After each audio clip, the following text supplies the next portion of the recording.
crazy year. Let's get started with my late mid-year freakout tag.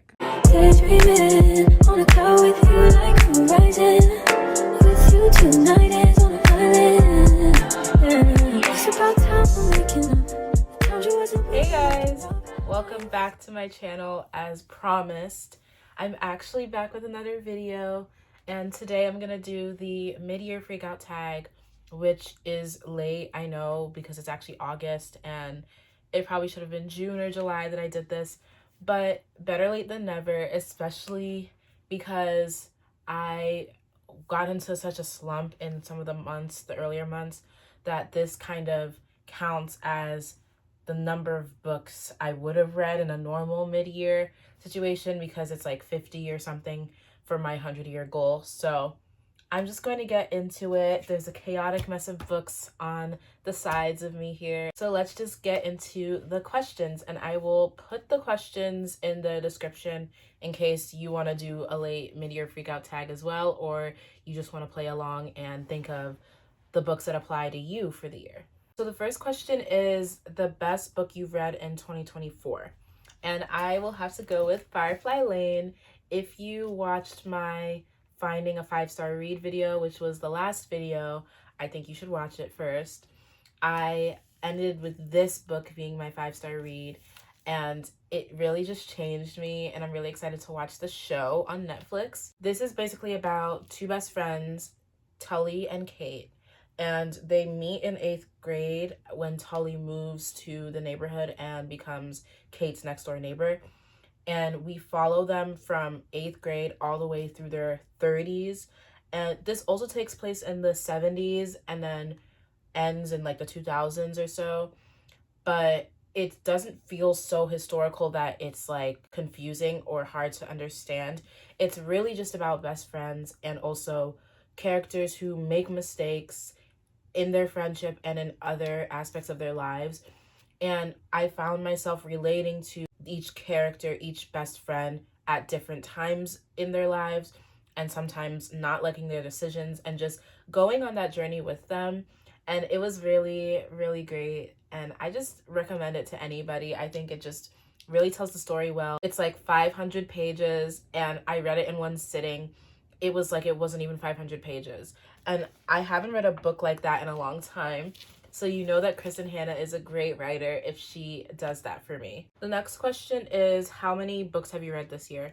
So in total, I've read 53 books, and I'm on a goal of 100 books, which is my goal every year. And 44 of these 53 books were brand new. So that's probably the most ever, because normally I reread a lot just because that kind of gets me in the flow, just rereading stories that are really special to me. So that's the reason why. But this year it's been me getting into a lot of slumps, maybe because I'm not rereading as much, but I'm pushing myself to read new books. Next question is the best sequel you've read so far this year. And I'm gonna go with Revive Me by J.L. Seegers. There's actually 3 parts to this sequel. The first book was called Restore Me, so this isn't Shatter Me, but it's like a different series.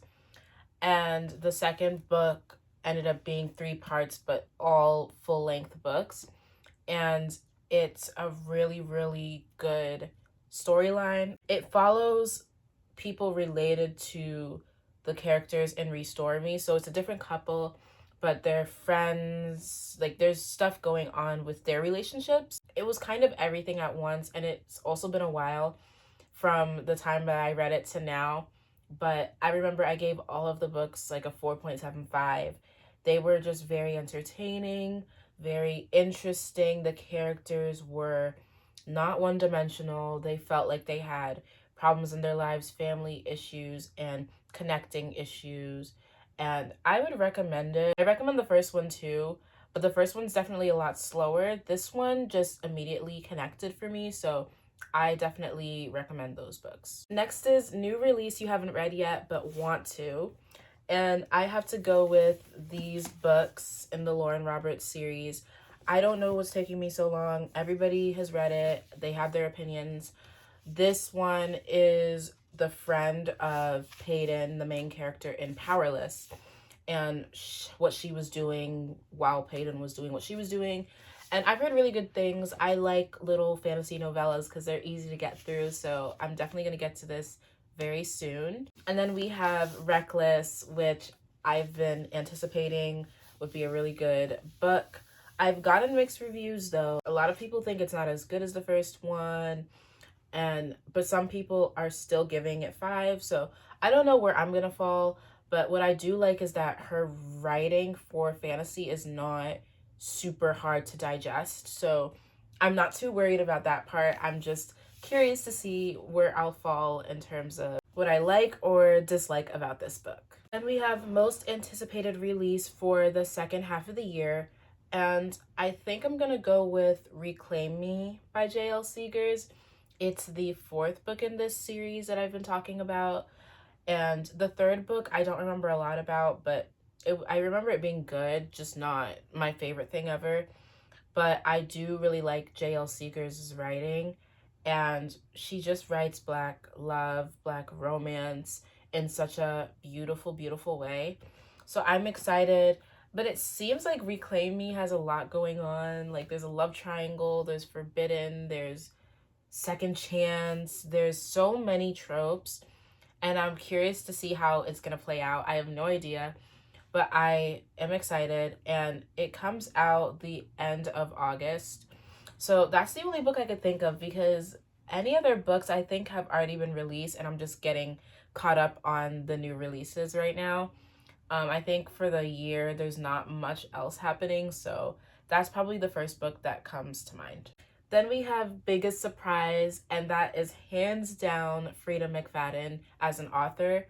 All of her books I've read this year have been just really interesting, easy, fast-paced reads, but also shocking with each twist and turn. I read The Housemaid and that whole trilogy. I only own the 3rd one because I've only bought the 3rd one, or got the 3rd one as an advanced copy. But I read the others on my Kindle, my trusty little Kindle, and I flew through them. They're actually the reasons why I'm probably not still in a slump, because I always pick up a Frida McFadden book now when I know I'm kind of feeling a little about certain things.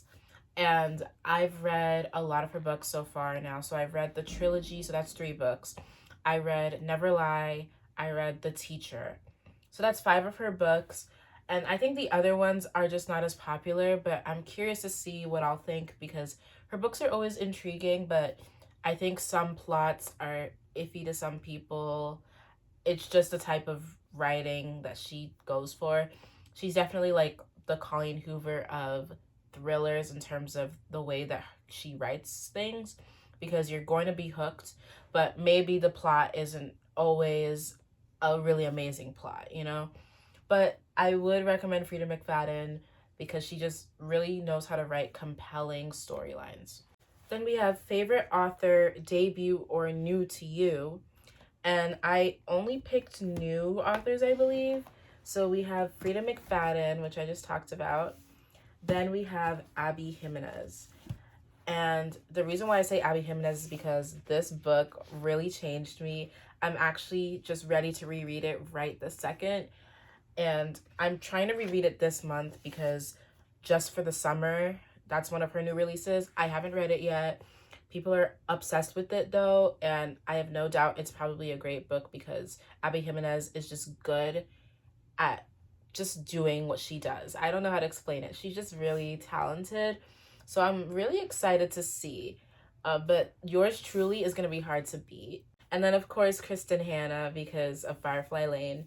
And I want to read The Nightingale next. I've heard really good things. I don't know where I'm going to fall, but I do want to see what other types of historical fiction books she writes and if I will still be compelled by them. Then we have Newest Fictional Crush, and I don't really think I've had a serious one this year.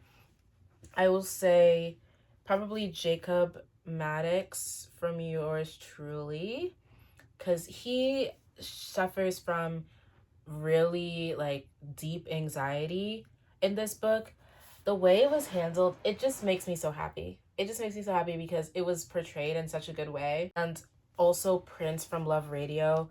I can't tell you a lot of things I remember from that book. I did give it a 4.75, but the reason why I love it so much is because of how down bad he was for the main character, and he literally helps her take the braids out of her hair.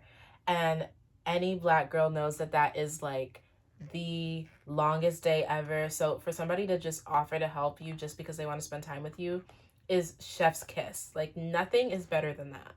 And then I don't know if this counts, but Gibbsy from Taming Seven. Taming Seven is a new book, but the series we've already had Claire and Gibbsy in other books in the Boys of Tommen series from previous years. So I don't know if it really counts, but I will also say Gibbsy because Gibbsy will always have my heart, as do all of the other characters in this series that are sane and not Lizzie. Then we have A Book That Made You Cry, which there have actually been a fair number of books that have done that to me recently, like Firefly Lane, but I'm gonna go with A Thousand Broken Pieces.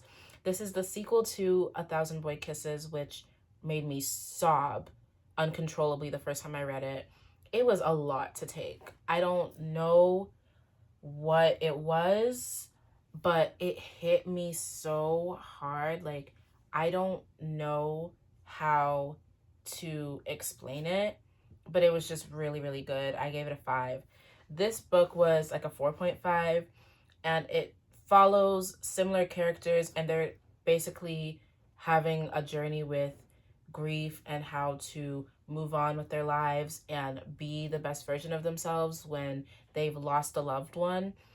And there's also a romance in this, which is pretty cute, but I think the way that they tackled grief was really emotional and really beautiful because they talked about different aspects of it, not just one. Then we have Book That Made You Happy, and I chose Where Happiness Begins just because I'm trying not to repeat too many things. There's been a lot of repetition.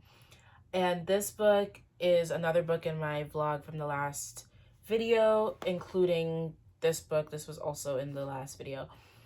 But it's by N.S. Perkins, and it was a marriage of convenience type of romance.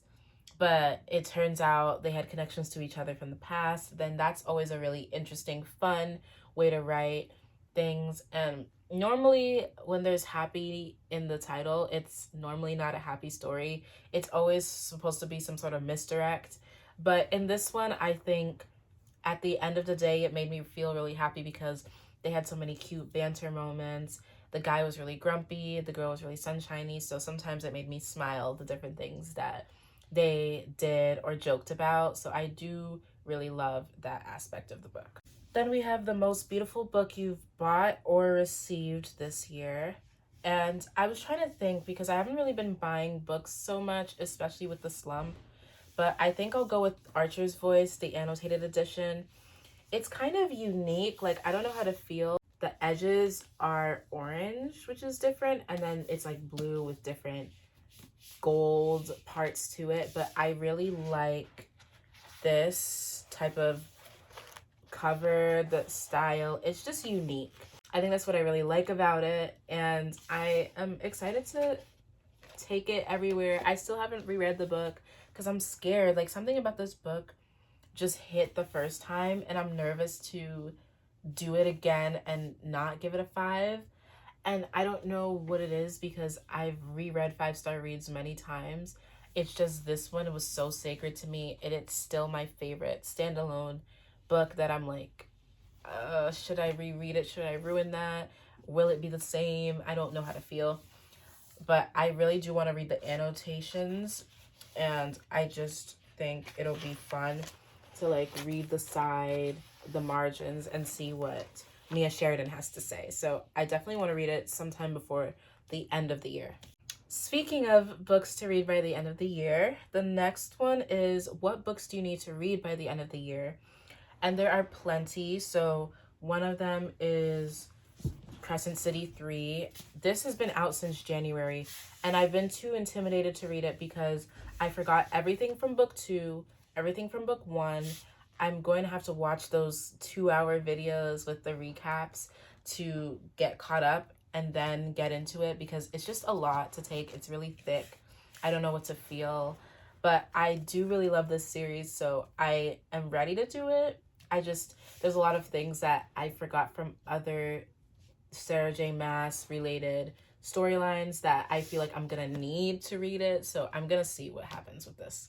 And then also the Abby Jimenez books I haven't read, Just for the Summer, The Friend Zone, Happy Ever After playlist. All the other books in her catalog I want to get to. Then the Chestnut Spring series, I do want to do a vlog for that next week, but I don't know right now with my reading schedule if I'm going to get to it, so we'll see. I think I will have to end up skipping certain books to get to it, but again, we'll see what happens with that.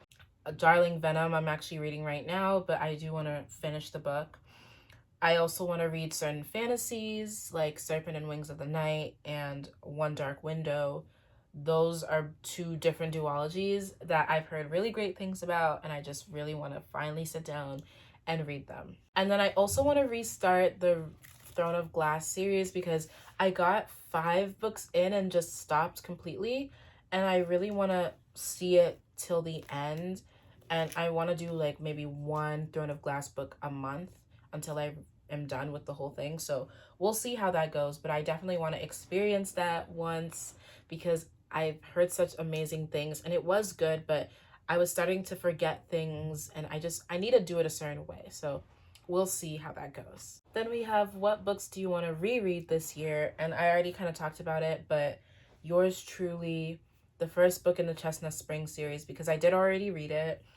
I want to reread Archer's Voice. I want to reread Long Way Down, which is one of my favorite books ever. The best book in the Kristen Becker Ritchie series, for sure. And I also want to reread Boys of Tommen just because I do. It's just that type of series. It will always cheer me up when I'm feeling down or make me cry. And sometimes I like to cry reading books. So it kind of just does it all. So I always am eager to reread this series. This is the one series I could just reread over and over and never get tired of it. Like Friends, the show, I do the same thing with Friends, and I'm always happy. So this is always an option. And there's a book you read and loved with mixed reviews, or maybe not loved, but just enjoyed. One of those books would have to be The Teacher by Frida McFadden.